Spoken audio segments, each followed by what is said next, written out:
I was incarcerated at the age of 19, and I thought my life was over. I remember finally landing on the facility and being surrounded by walls. It's an echo chamber, it's very loud, and it's very empty. And I went back to my cubicle and lay down on my bed and I cried. It's very hard for me to think about what my life is going to be in 20 years when you're walking into the prison with that sentence.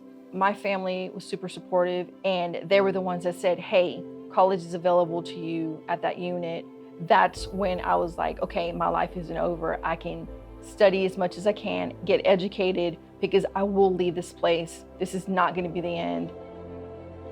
Those of us that were pursuing educational programming while inside, we were a community in and of ourselves. We would ask each other to help with homework, or, hey, did you understand that? Or can I borrow your notes?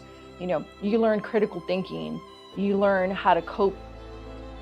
When you attend college classes and you're being transported to another facility for the day or for the class, you get called out usually around 3:30 or 3:45, and you wait for the other 6 or 8 ladies that are going with you. You get walked to the front gate and you get strip searched and handcuffed and transported on a van or a bus.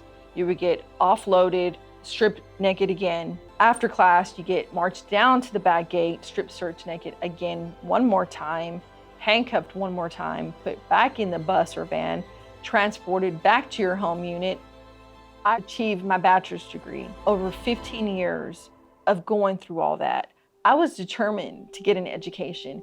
Pell Grants and higher education generally in prisons in Texas were available going back even to the 1960s. In 1994, Congress passed what became known as the '94 Crime Bill, which, among many other things, eliminated eligibility for incarcerated folks to receive Pell Grants. And overnight, almost, within a few years, most programs nationally shut down.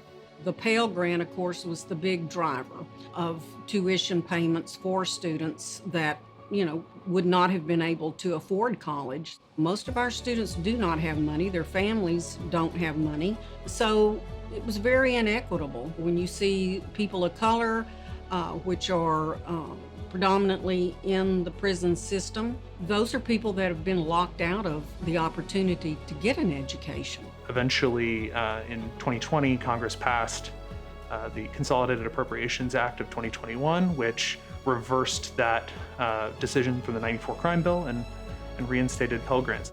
With the reinstatement of Pell, there's so many positive things that will come about because we know we've done it before, we've seen it. Education of that nature is transforming. At the end of the day, there are more than 120,000 people locked up in Texas Department of Criminal Justice facilities. The department's own data shows that the average person released last year was 37 years old and the equivalent of an 8th grade education.